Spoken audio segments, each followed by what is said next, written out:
All right, welcome to Learning College. We are reading a book that has long been overdue for an audiobook, The Culture of Critique by Dr. Kevin MacDonald. Now, I do not have blessings from MacDonald to make an audiobook, and I don't want to bother trying to get one anyway. So this is going to technically be an audiobook with commentary, which allows me to not have to ask the author whether I'm allowed to do it or not, or the publisher for that matter. So we're going to begin immediately with Chapter 1, Jews and the Radical Critique of Gentile Culture, Introduction and Theory. For 1,500 years, Jewish society has been designed to produce intellectuals. Jewish society was geared to support them. Rich merchants married sages' daughters. Quite suddenly, around the year 1800, this ancient and highly efficient social machine for the production of intellectuals began to shift its output. Instead of pouring all of its producers into the closed circuit of rabbinical studies, it unleashed a significant and ever-growing proportion of them into secular life. This was an event of shattering importance in world history. And this is a quote from A History of the Jews by Paul Johnson, 1988, page 340 to 341. An important theme of separation and its discontents was the manipulation of ideology in the service of rationalizing specific forms of Judaism, interpreting history, and combating anti-Semitism. The present volume is in many ways an extension of these phenomena. However, the intellectual movements and political activity discussed in this volume have typically occurred in the wider intellectual and political world, and have not been designed to rationalize specific forms of Judaism. Rather, they may be characterized in the broadest sense as efforts at cultural criticism, and at times as attempts to influence the wider culture of the society in a manner that conforms it to specific Jewish interests. There is no implication here of a unified Jewish conspiracy to undermine Gentile culture, as portrayed in the notorious Protocols of the Elders of Zion. Since the Enlightenment, Judaism has never been a unified, monolithic movement, and there has clearly been a great deal of disagreement among Jews as to how to protect themselves and attain their interests during this period. The movements discussed in this volume, specifically Boasian anthropology, political radicalism, psychoanalysis, the Frankfurt School of Social Research, and New York intellectuals, were advanced by relatively few individuals whose views may not have been known or understood by the majority of the Jewish community. The argument is that Jews dominated these intellectual movements, that a strong sense of Jewish identity was a characteristic of the great majority of these individuals, and that these individuals were pursuing a Jewish agenda in and participating in these movements. Thus, there is no implication that Judaism constitutes a unified movement or that all segments of the Jewish community participated in these movements. Jews may constitute a predominant or necessary element in radical political movements or movements in the social sciences, and Jewish identification may be highly compatible with or even facilitate these movements without most Jews being involved in the movements. As a result, the question of the overall effects of Jewish influences on Gentile culture is independent of the question of whether most or all Jews supported the movements to alter Gentile culture. This distinction is important because on the one hand, anti-Semites have often implicitly or explicitly assumed that Jewish involvement in radical political movements was a part of an overarching Jewish strategy that also included wealthy Jewish capitalists as well as Jewish involvement in the media, the academy, and other areas of public life. On the other hand, Jews attempting to diffuse the anti-Semitism resulting from the fact that Jews have played a predominant role in many radical political movements have often pointed to the fact that only a minority of Jews are involved, and that Gentiles are also involved in the movements. Thus, for example, the standard response for the American Jewish Committee during the 1930s and 1940s to the predominance of Jews in radical political movements was to emphasize that most Jews were not radicals. Nevertheless, during this same period, the AGC Committee undertook efforts to combat radicalism in the Jewish community. The AGC Committee was implicitly recognizing that statements that only a minority of Jews are radicals may indeed have been true, but were irrelevant to whether 1. Jewish identification is compatible with or facilitates involvement in radical political movements, 2. Jews constitute a predominant or necessary element in radical political movements, or 3. Influences on Gentile society resulting from Jewish predominance in radical movements may be conceptualized as a consequence of Judaism as a group evolutionary strategy. Similarly, the fact that most Jews prior to the 1930s were not communists, at least overtly, surely does not imply that the Jewish identification was irrelevant to Zionism, or that Jews did not in fact constitute a predominant influence on Zionism, or that Zionism did not have effects on Gentile societies, or that some Gentiles did not become ardent Zionists. Political radicalism has been one choice among many available to Jews in the post-Enlightenment world, and there is no implication here that Judaism constitutes a monolithic, unified group in the post-Enlightenment world. That Jews have been more likely than Gentiles to choose radical political alternatives, and that Jews have been a predominant influence in some radical political movements, are therefore highly relevant to the present project. That some Gentiles were involved in these movements is not surprising either. At a theoretical level, my thinking is based once again on an evolutionary interpretation of social identity theory. Gentiles may be attracted to the same political and intellectual movements that attracts Jews, and for many of the same reasons, that is, reasons related to the social identification and in-group, out-group competition. For example, African American intellectuals have often been attracted to leftist intellectual movements, and environmentalist explanations of racial group differences in IQ, at least partly as a reaction to their perceptions of white animosity and the consequent implications of genetic inferiority. In the same way, I argue that anti-Semitism has been a motivating force for many Jewish intellectuals. Recall the motivating role of self-esteem as a theoretical primitive in social identity theory. A great many people who, for whatever reason, feel victimized by a particular socio-political system are attracted to movements that criticize the system, blame others for their problems, and generally vindicate their own negative perceptions of themselves and their in-group as well as their negative perception of out-groups. In each of these intellectual and political movements I review, Jewish identification and a concern to combat anti-Semitism were clearly involved. Moreover, once Jews have attained intellectual predominance, it is not surprising that Gentiles would be attracted to Jewish intellectuals as members of a socially dominant and prestigious group and as dispensers of valued resources. Such a perspective fits well with the evolutionary perspective on group dynamics.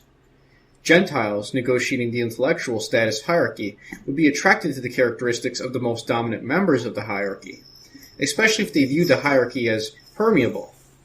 Writer William Barrett, a Gentile editor of the Partisan Review, describes his awe and admiration of the New York intellectuals, a group of predominantly Jewish intellectuals discussed in Chapter 6, early in his career.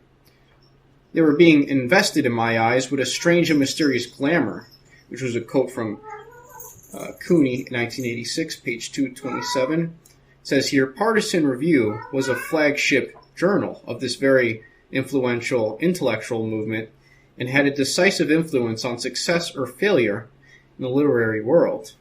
Leslie Feidler, himself a New York intellectual, described a whole generation of American Jewish writers, including Delmore Schwartz, Alfred Kazin, Carl Shapiro, Isaac Rosenfeld, Paul Goodman, Saul Bellow, and H.J. Kaplan, as typically urban second-generation Jews. The works of these writers appeared regularly in Partisan Review, and Feidler goes on to say that the writer drawn to New York from the Providence feels the rube, attempts to conform, and the almost parody of Jewishness achieved by the Gentile writer in New York is a strange and crucial testimony of our time. End quote.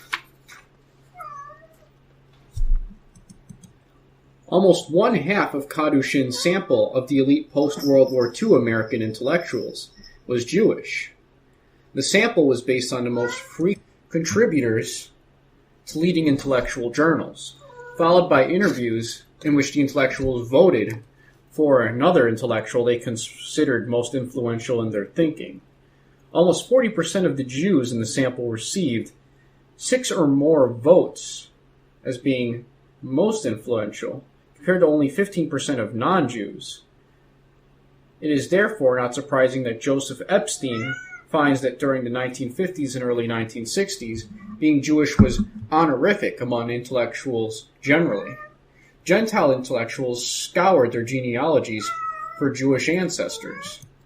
By 1968, Walter Kerr could write, quote, "What has happened since World War II is the American sensibility has become part Jewish, perhaps as much Jewish as it is anything else.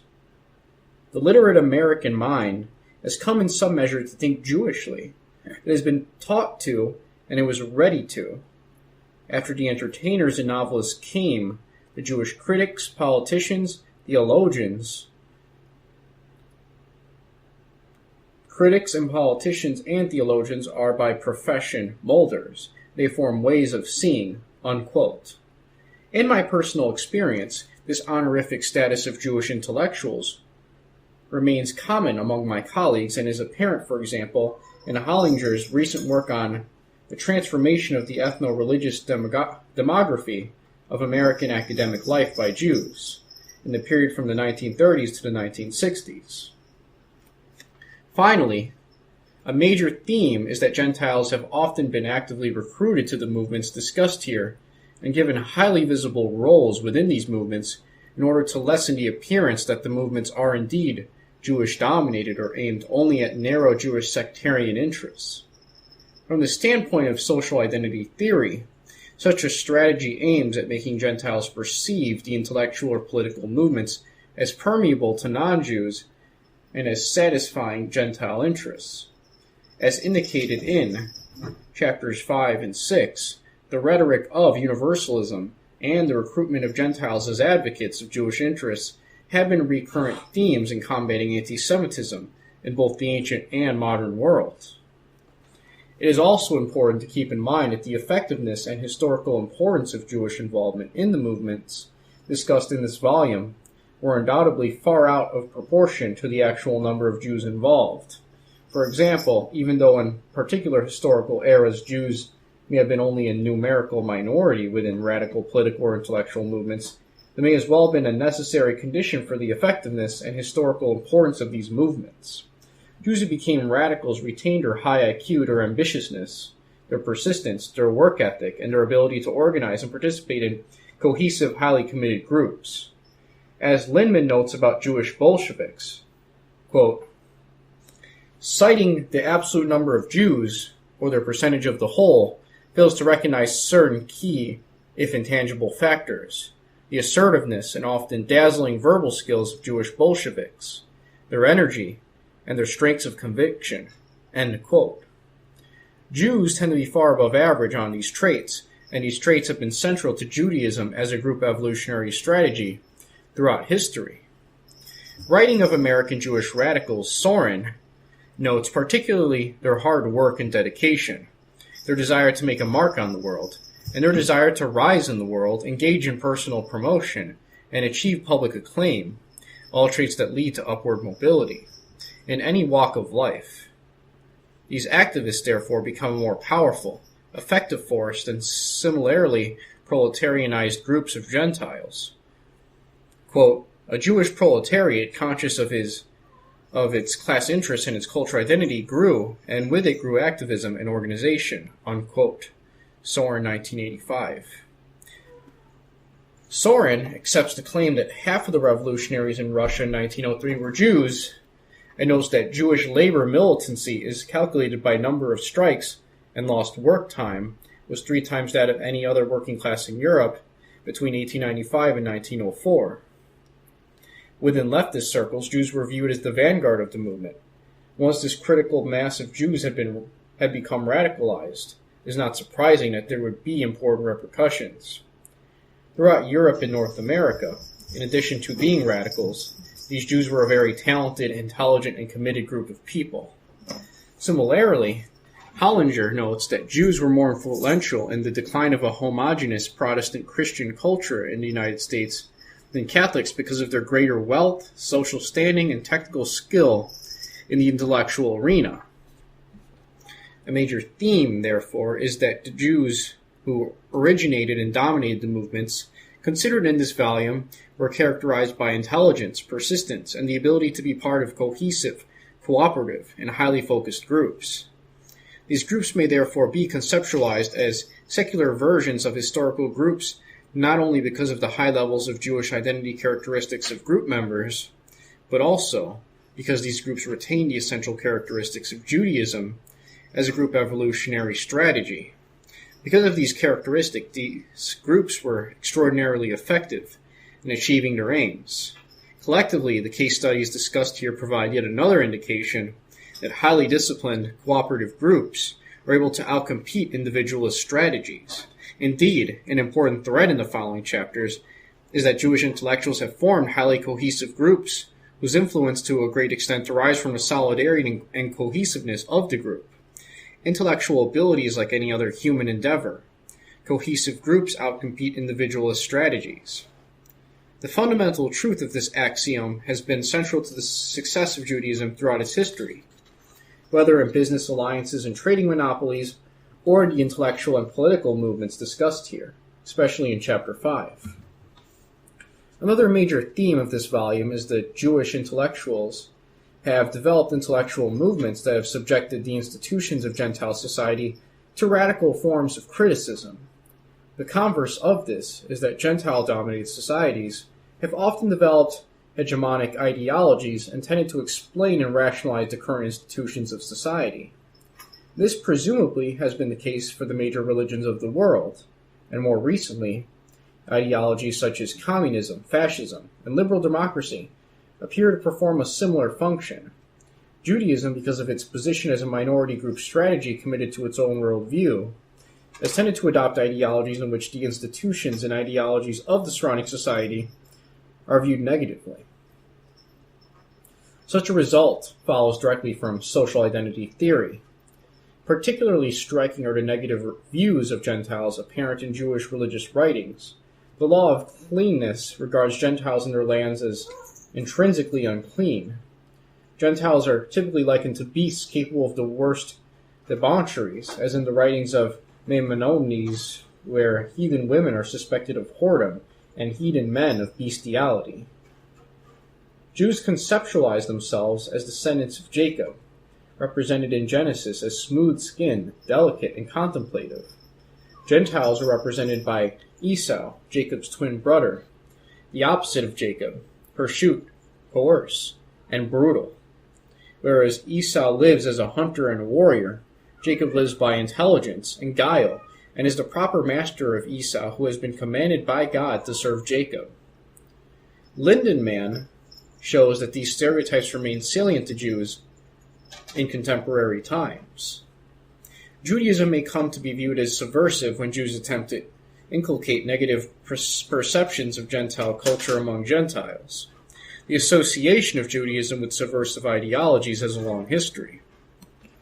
Noting the association between Jews and subversive ideas in Muslim countries, Lewis states that the theme of Jewish subversion is also familiar in other times and places.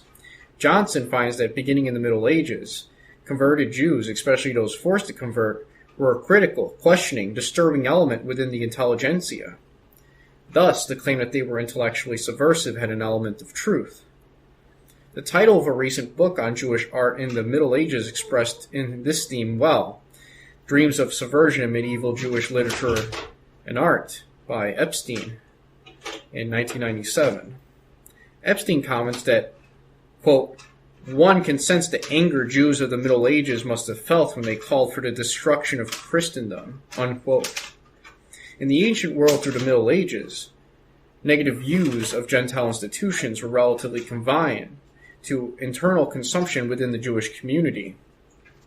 However, beginning with the Converso turmoil in the 15th century Spain, These negative views often appeared in the most prestigious intellectual circles and in the mass media. These views generally subjected the institutions of Gentile society to radical criticism, or they led to the development of intellectual structures that rationalized Jewish identification in a post-religious intellectual environment.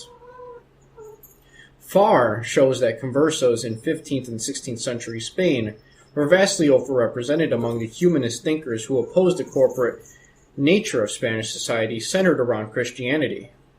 In describing the general thrust of these writers, Farr notes that, quote, although the strategy varied from the creation of highly sophisticated literary works to the present ideas and mythologies that would displace the values and institutions of the old Christian, the urgency of reviewing the values and institutions of Christian Spain became more evident with the first massacre of conversos perpetrated by the old Christians of Toledo in 1449, unquote. Similarly, Castro notes that the works of violent social criticism and antisocial rancor include especially social satire, were originated during the 15th century by converso writers. A prime example is the Celestina by Fernando de Rojas, who wrote, quote, with all the anguish, pessimism, and nihilism of a converso who has lost the religion of his fathers but has been unable to integrate himself within the compass of a Christian belief, Rojas subjected the Castilian society of his time to a corrosive analysis, destroying with a spirit that has been called destructive all the traditional values and mental schemes of the new intolerant system, beginning with the literature and proceeding to religion, passing through all the values of institutionalized casteism, honor, valor, love. Everything is perversely pulverized, unquote. This association of Jews with subversive ideologies continued during and after the Enlightenment as Jews were able to participate in public intellectual debate in Western Europe. Paul Johnson, writing of Baruch Spinoza, terms him the first major example of the sheer destructive power of Jewish rationalism once it escaped the restraints of the traditional community. Similarly, Heinrich Heine is both the prototype and the archetype of a new figure in European literature, the Jewish radical man of letters, using his skill, reputation, and popularity to undermine the intellectual confidence of the established order. The sheer destructive power of the Jewish intellect was an important aspect of pre-National Socialist era in Germany. As indicated in chapters 2 and 5, a prominent feature of anti-Semitism among the social conservatives and racial anti-Semites in Germany from 1870 to 1933 was their belief that Jews were instrumental in developing ideas that subverted traditional German attitudes and beliefs. Jews were vastly overrepresented as editors and writers during the 1920s in Germany, and, quote, a more general cause of the increased anti-Semitism was the very strong and unfortunate propensity of dissident Jews to attack national institutions and customs in both socialist and non-socialist publications, unquote.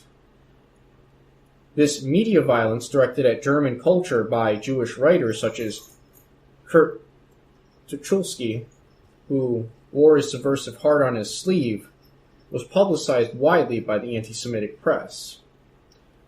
Jews were not simply overrepresented among radical journalists, intellectuals, and producers of culture in Weimar Germany. They essentially created those movements. Quote, they violently attacked everything about German society. They despised the military, the judiciary, and the middle class in general. Unquote. And that's quoting Rothman and Lichter, 1982. Massing notes the perception of the anti-Semite Adolf Stockler of Jewish lack of reverence for the Christian conservative world.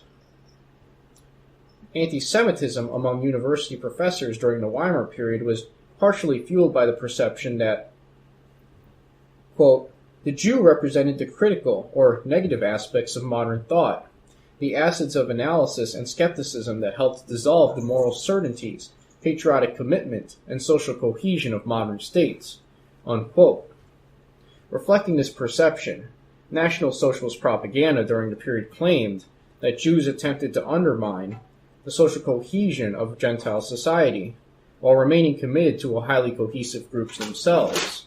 An intellectual double standard, in which the basis of social cohesion among Gentiles was subjected to intense criticism, while the Jews, quote, would retain their international cohesiveness, blood ties, and spiritual unity, unquote, and that's quoting Eschkheim, 1985.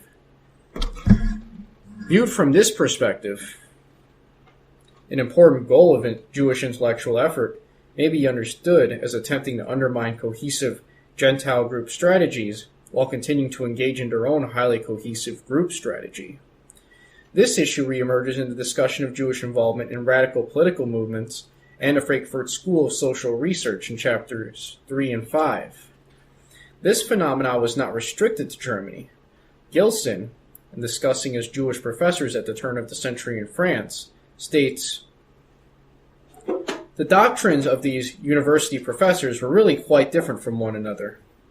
Even the personal philosophy of Levi Bruhl did not coincide exactly with that of Durkheim, while Frederick Raw was going his own way. The only element common to their doctrines is a negative one, but nonetheless real and very active in its own order. One might describe it as a radical defiance of all that which is social conceived as constraint from which to be liberated. Spinoza and Brunswick achieved this liberation through metaphysics. Durkheim and Levi Bruhl through science and sociology. Bergson through intuition.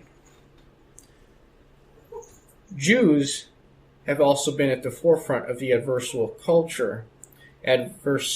culture in the United States, England, France, since the mid-1960s. Especially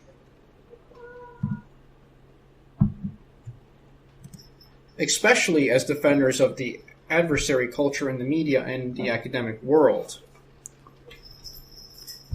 Stein shows that his sample of predominantly Jewish writers and producers of television shows in the 1970s had very negative attitudes to what they viewed as a Gentile-dominated cultural establishment, although their most negative comments were elicited in informal conversation rather than during formal interviews.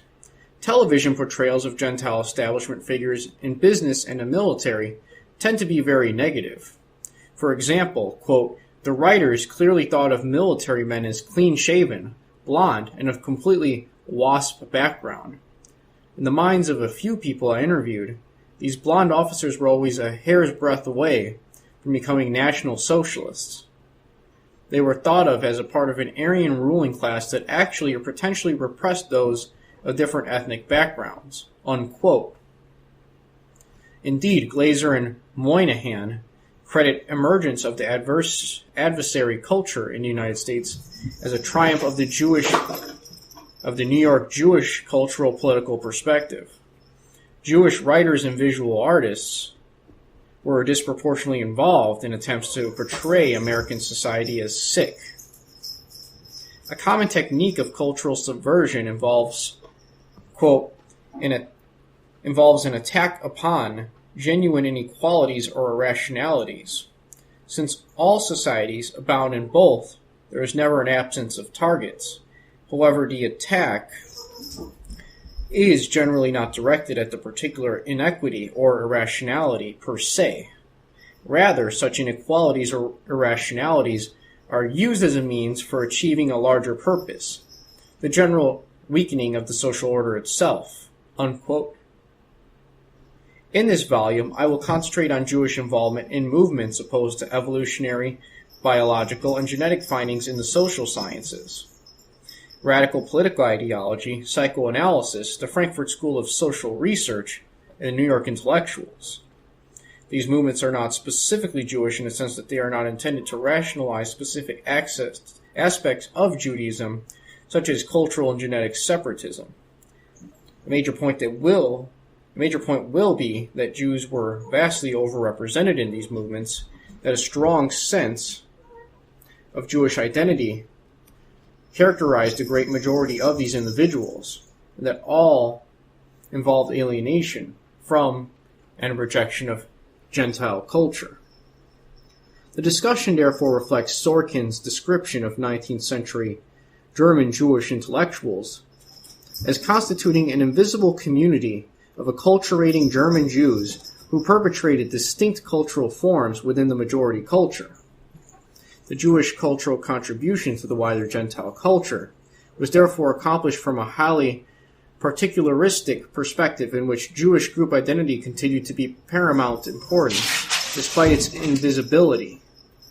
Even Bertolt Auerbach, the exemplar of the assimilated Jewish intellectual, quote, manipulated elements of the majority culture in a way peculiar to the German Jewish minority, unquote, by Sorkin.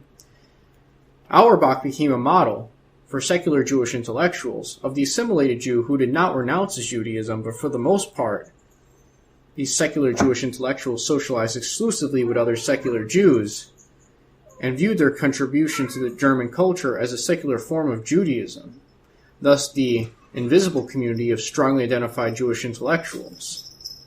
This cultural manipulation in the service of group interests was a common theme of anti-Semitic writings. Thus, Heinrich Heine's critique of German culture was viewed as direct at the pursuit of power for his group at the expense of the cohesiveness of Gentile society. In several of the movements discussed in the following chapters, it is of considerable importance that their propagators have attempted to clothe their rhetoric in the garb of science, the modern arbiter of truth and intellectual respectability. As White notes with respect to the Boasian school of anthropology, the aura of science is deceptive. Quote, they would make it appear and would have everyone believe that their choice of premises and goals has been determined by scientific considerations. This is definitely not the case. They are obviously sincere. Their sincerity and group loyalty tend, however, to persuade and consequently to deceive. Unquote. The comment is an excellent illustration of Robert Trivers' evolutionary theory of self-deception. The best deceivers are those who are self-deceived. At times, deception becomes conscious. Charles Liebman describes his unself-conscious acceptance of universalist ideologies in his work as a social scientist and suggests that he was engaged in a self-deception regarding the role of Jewish identification in his beliefs. Quote, as a behavioralist and a liberal, I can testify to having been quite unself-conscious about my academic methodology, but I suspect that this would have to be the case. Otherwise, I would be defeating the very universalism I espouse. Unquote. And then this is the second part of chapter 1. It says conceptualizing the Jewish radical criticism of Jewish society or of Gentile society. The foregoing has documented a general tendency for Jewish intellectuals in a variety of periods to be involved with social criticism, and I have hinted at an analysis in terms of social identity theory. More formally, two quite different types of reasons explain why Jews might be expected to advance ideologies and political movements aimed at undermining the existing Gentile social order. First, such ideologies and movements may be directed at benefiting Jews economically or socially. Clearly, one of the themes of post-Enlightenment Judaism has been the rapid upward mobility of Jews and attempts by Gentile power structures to limit Jewish access to power and social status. Given this rather conspicuous reality, practical reasons of economic and political self-interest would result in Jews being attracted to movements that criticized the Gentile power structure or even advocated overthrowing it entirely. Thus, the Tsarist government of Russia enforced restrictions on Jews mainly out of fear that Jews would overwhelm Gentile Russians in free economic competition. These Tsarist restrictions on Jews were a prominent rallying point for Jews around the world, and it is not at all unreasonable to suppose that Jewish participation in radical movements in Russia was motivated by perceived Jewish interest in overthrowing the Tsarist regime. Indeed, Arthur Liebman notes that Jewish political radicalism in Tsarist Russia must be understood as resulting from economic restrictions on Jews that were enforced by the government in the context of considerable Jewish poverty and a very rapid Jewish demographic increase. Similarly, well into the 1930s, the Jewish socialist labor movement in the United States aimed at bettering the working conditions of its predominantly Jewish membership. Another practical goal of the Jewish political and intellectual movements has been to combat anti-Semitism. For example, Jewish attraction to socialism in many countries in the 1930s was motivated partly by communist opposition to fascism and anti-Semitism. The general association between anti-Semitism and conservative political views has often been advanced as an explanation of Jewish involvement with the left, including the leftist tendencies of many wealthy Jews combating anti-Semitism. Combating anti-Semitism also became a prime goal of Jewish radicals in the United States after Jews had predominantly moved into the middle class. Rising anti-Semitism and consequent restrictions on Jewish upward mobility during the 1930s also resulted in an attraction of Jews to the left. It will be apparent in Chapter 2 that the cultural determinism of the Boasian school of anthropology functioned to combat anti-Semitism by combating racialist thinking and eugenic programs advocated mainly by Gentiles. Psychoanalysis and the Frankfurt School have also been instrumental in developing and propagating theories of anti-Semitism which attribute anti-Semitism to a rational projection of Gentiles. In the case of the Frankfurt School, the theory also functioned to pathologize Gentile group allegiances as a symptom of a psychiatric disorder while ignoring Jewish group cohesion. Second, Jewish involvement in social criticism may be influenced by social identity processes independent of any practical goal, such as ending anti-Semitism. Research in social identity processes finds a tendency for displacement of in-group views away from out-group norms. In the case of Jewish-Gentile contact, these out-group norms would paradigmatically represent the consensus views of the Gentile society. Moreover, individuals who identify themselves as Jews would be expected to develop negative attributions regarding the outgroup. And for Jews, the most salient outgroup is the Gentile power structure, and indeed, the Gentile-dominated social structure generally. Jewish in-group status vis-a-vis the Gentile world as an outgroup would be expected to lead a generalized negative conceptualization of the Gentile outgroup and a tendency to overemphasize the negative aspect of Gentile society and social structure. From the social identity perspective, the Jewish tendency is to subvert the social order, is thus expected to extend beyond developing ideologies and social programs that satisfy specific Jewish economic and social interests, and extend to a general devaluation and critique of Gentile culture. The sheer destructive power of Jewish rationalism once it escaped the restraints of the traditional community is a quote in Johnson's book in 1988 that describes this. The social identity perspective also predicts that such negative attributions were especially likely if the Gentile power structure is anti-Semitic or perceived to be anti-Semitic. A basic finding of social identity research is that groups attempt to subvert negative social categorizations imposed by another group. Social identity processes would therefore be intensified by Jewish perceptions that Gentile culture was hostile to Jews, and that Jews had often been persecuted by Gentiles. Thus, Feldman finds very robust tendencies towards heightened Jewish identification and rejection of Gentile culture, consequent to anti-Semitism at the very beginnings of Judaism in the ancient world and throughout Jewish history. In Lord George Betnick, A Political Biography, the 19th century racial theorist Benjamin Disraeli, who had a very strong Jewish identity despite being a baptized Christian, stated that, quote, persecution, although unjust, may have reduced the modern Jews to a state almost justifying malignant vengeance. They may have become so odious and so hostile to mankind as to merit for their present conduct, no matter how occasioned, the obloquy and ill treatment of the communities in which they dwell with, and with which they are scarcely permitted to mingle." Unquote. The result, according to Disraeli, is that Jews would perceive Gentile society in extremely negative terms and may attempt to overthrow the existing world order. And we have another quote here by Disraeli. "But existing society has chosen to persecute this race which should finish its choice allies. And what have been the consequences? They may have traced in the last outbreak of the destructive principle in Europe. An insurrection takes place against tradition and aristocracy, against religion and property. The people of God cooperate with atheists.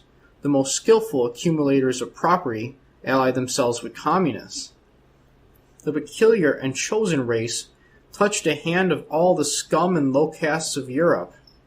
And all this because they wish to destroy that ungrateful Christendom which owes to them even its name, and whose tyranny they can no longer endure."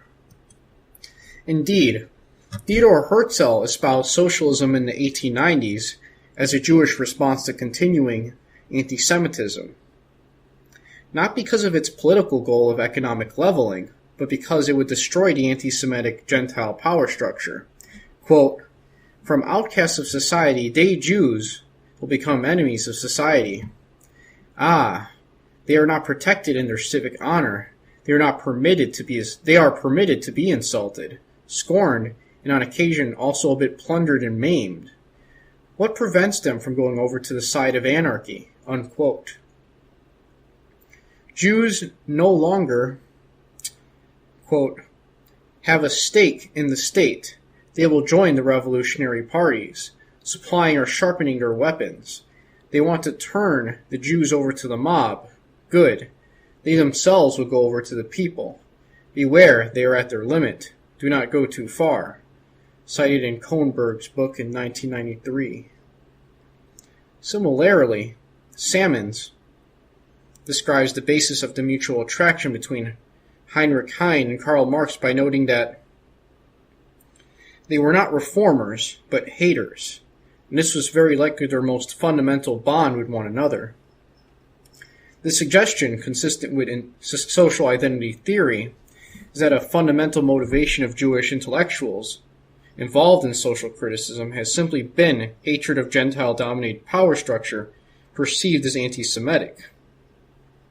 This deep antipathy towards the non-Jewish world can also be seen in sociologist and New York intellectual Michael Walzer's comment on the pathologies of Jewish life, particularly, quote, "the sense that all the world is against us, the resulting fear, resentment, and hatred of the Goy, the secret dreams of reversal and triumph.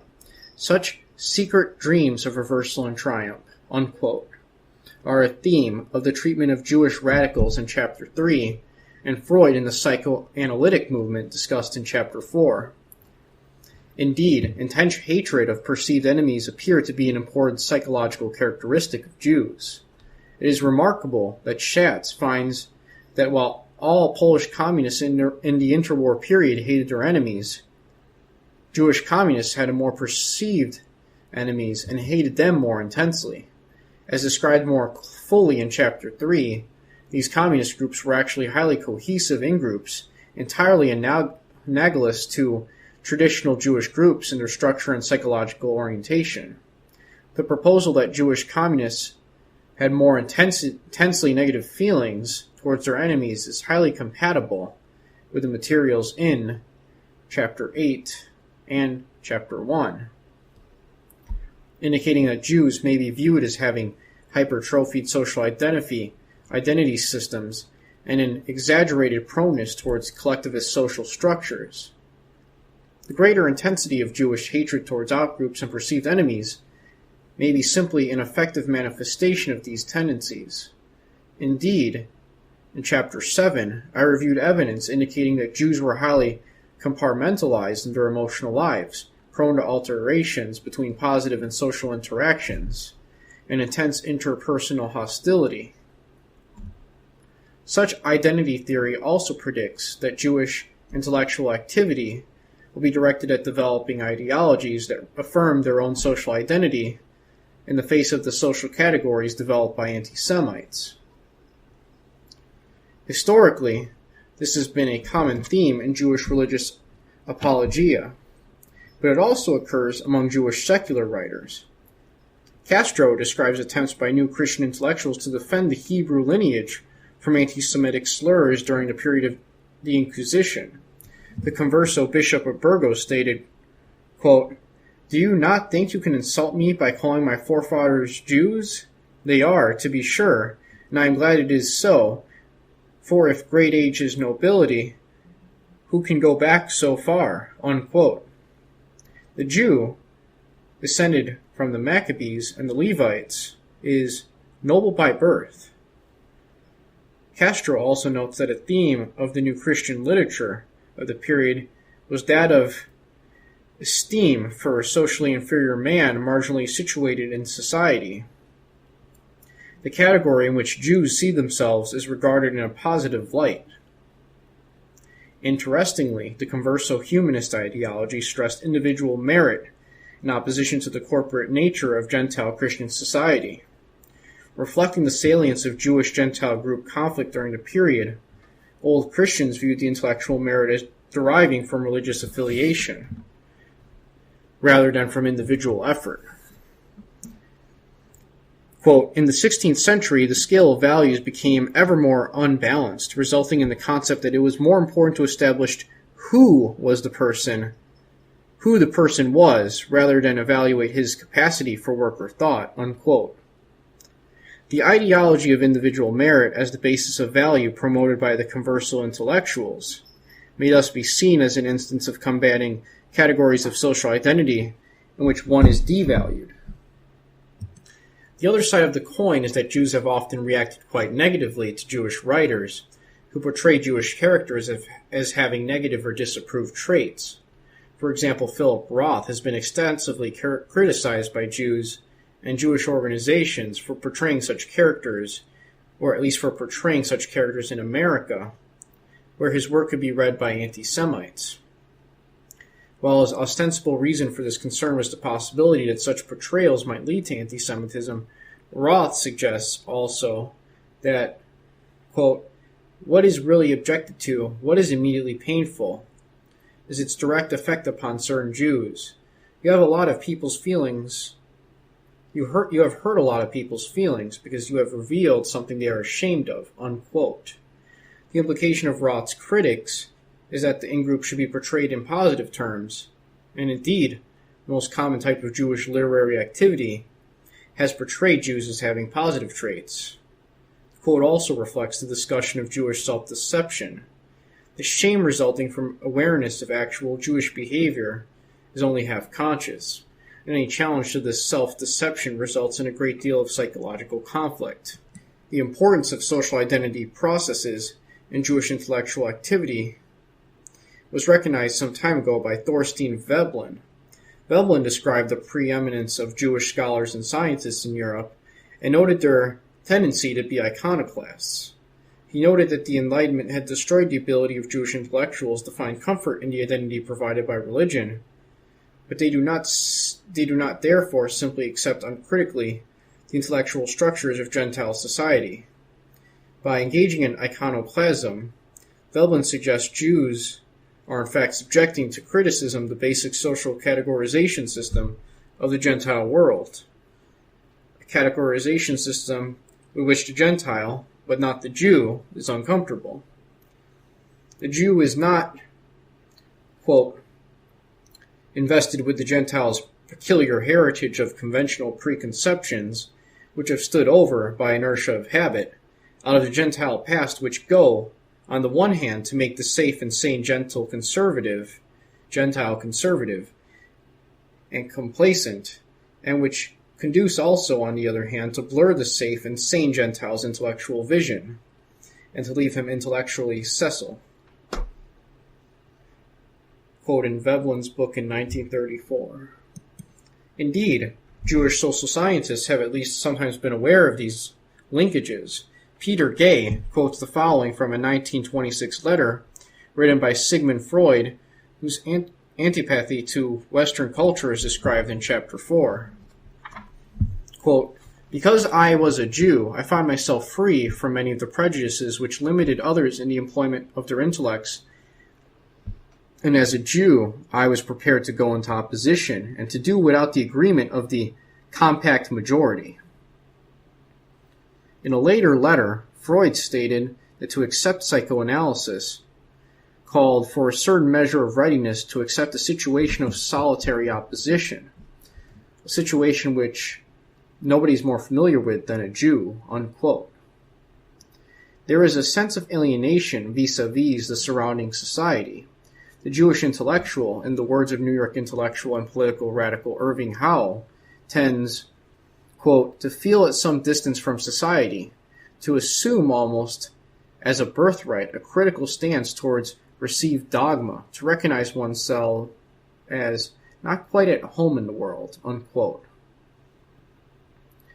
From Solomon Maimon to Norman Potterts, from Rachel Varnhagen to Cynthia Ozenek, from Marx and Lassalle to Irving Goffman and Harold Garfinger, from Herzl and Freud to Harold Lassie and Lionel Trilling, from Moses Mendelssohn to J. Robert Oppenheimer and Ayn Rand, Gertrude Stein, and Reich I and II, one dominating structure of an identical predicament and a shared fate imposes itself upon the consciousness and behavior of the Jewish intellectual in Galut. With the advent of Jewish emancipation, when ghetto walls crumble and the shtetl, which are small Jewish towns, begin to dissolve, Jewry, like some wide-eyed anthropologist, enters upon a strange world to explore a strange people observing a strange code. They examine the world in dismay, with wonder, anger, and punitive objectivity. This wonder, this anger, and the vindictive objectivity of the marginal non-member are recidivist. They continue unabated into our own time, because Jewish emancipation continues into our own time. This is from Cuihy, 1974. Although intellectual criticism resulting from social identity processes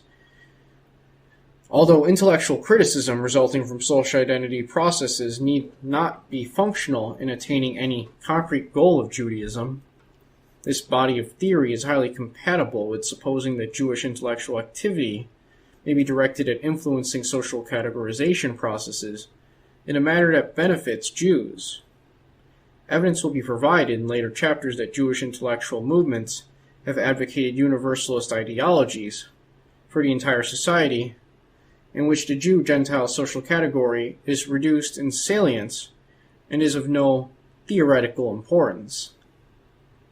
Thus, for example, within a Marxist-style analysis, social conflict is theorized to result solely from economically based conflict between social classes, in which resource competition between ethnic groups is irrelevant. Social identity research predicts that the acceptance of such a theory would lessen anti-Semitism because of the universalist ideology. The Jew-Gentile social categorization is not salient. Finally, there is good reason to suppose the minority perspectives are able to have a strong influence on the attitudes of the majority. Social identity research indicates that a minority viewpoint, especially when possessing a high degree of internal consistency, is able to have an impact. Quote, because it introduces the possibility of an alternative to the taken for granted, unquestioned, consensual majority perspective. Suddenly people can discern tracks in the facade of majority consensus. New issues, problems, and questions arise which demand attention. The status quo is no longer passively accepted as an immutable and stable entity which is the sole legitimate arbiter of the nature of things. People are free to change their beliefs, views, customs, and so forth. And where do they turn? One direction is to the active minority. It, by definition and design, furnishes a conceptually coherent and elegantly simple resolution of the very issues which, due to its activities, now plague the public consciousness. In the language of ideology, active minorities seek to replace the dominant ideology with a new one, unquote. That's Hoggs and Abrams, 1988. A critical component of the minority group influence As intellectual consistency, an important theme in the following will be that Jewish-dominated intellectual movements have had a high degree of internal group cohesion and have often been typified by high levels of in-group, out-group thinking, a traditional aspect of Judaism. However, because these movements were intended to appeal to Gentiles, they were forced to minimize any overt indication that Jewish group identity or Jewish group interests were important to the participants. Such a result is also highly compatible with social identity theory. The extent to which individuals are willing to be influenced depends on their willingness to accept the social category from which the divergent opinion derives. For Jews intent on influencing the wider society, overt Jewish group identity and overtly stated Jewish interests could only detract from their ability of these movements to influence their intended targets. As a result, Jewish involvement in these movements was often actively concealed. The intellectual structures themselves were phrased in universalist terms to minimize the importance of the social category of Jew-Gentile. Moreover, since one's willingness to accept influence depends on one's willingness to identify with the stereotypical qualities of an in-group, the movements not only were conceptualized in universalist terms, rather than Jewish particularist terms, they were also depicted as motivated only by the highest moral and ethical standards. As Kudihi notes, Jewish intellectuals developed the sense that Judaism had a mission to the West, in which corrupt Western civilization would be confronted by a specifically Jewish sense of morality. To a considerable extent, these movements constitute concrete examples of the ancient and recurring Jewish self-conceptualization as a, quote, light of example of the ancient and recurrent Jewish self-conceptualization as a light of the nations. Reviewed extensively in Chapter 7. This rhetoric of moral condemnation of the outgroup thus represents a secular version of the central beacon. This rhetoric of moral condemnation of the outgroup thus represents a secular version of the central pose of post-Enlightenment Jewish intellectuals that Judaism represents a moral beacon to the rest of the humanity. But to exert their influence, they were forced to deny the importance of specific Jewish identity and interests at the heart of the movement. The high degree of internal group cohesion characteristics of the movements considered in this volume was accompanied by the development of theories that not only possessed a great deal of internal intellectual consistency, but also, as in the case of psychoanalysis and radical political theory, could take the form of hermeneutic systems able to accommodate any and all events into their interpretive schemas. Although these movements sought the veneer of science, they inevitably controverted the fundamental principles of science as an individualistic inquiry into the nature of reality. Although the extent to which these intellectual and political movements influenced Gentile society cannot be assessed with certainty, the material presented in the following chapters is highly compatible with supposing that Jewish-dominated intellectual movements were a critical factor for a triumph of the intellectual left in the 20th century Western societies.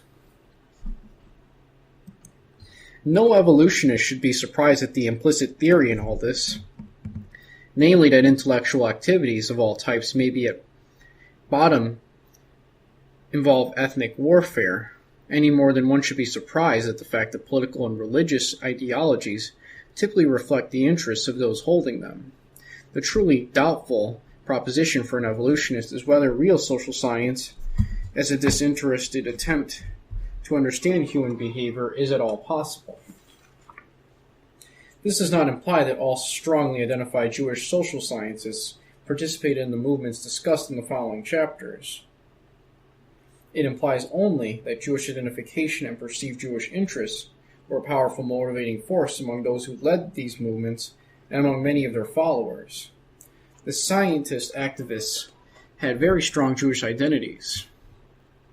They were very concerned with anti-Semitism and self-consciously developed theories aimed at showing that Jewish behavior was irrelevant to anti-Semitism, while at the same time, in the case of psychoanalysis in the Frankfurt School, showing that Gentile ethnocentrism and participation in cohesive anti-Semitic movements were indications of psychopathology. Collectively, these movements have called into question the fundamental moral, political, cultural, and economic foundations of Western society. It will be apparent that these movements have also served various interests quite well. It will also become apparent, however, that these movements have often conflicted with the cultural and ultimately genetic interests of important sectors of the non-Jewish, European-derived peoples of the late 20th century European and North American societies. And that's basically the end of chapter 1. Felt a lot like an introduction to me, where he was basically putting his thesis in the book and highlighting which chapters in what part of the books is he going to discuss what parts. So in a lot of ways, we haven't gone straight into the meat and potatoes yet, but we had a nice little appetizer right before jumping in the water.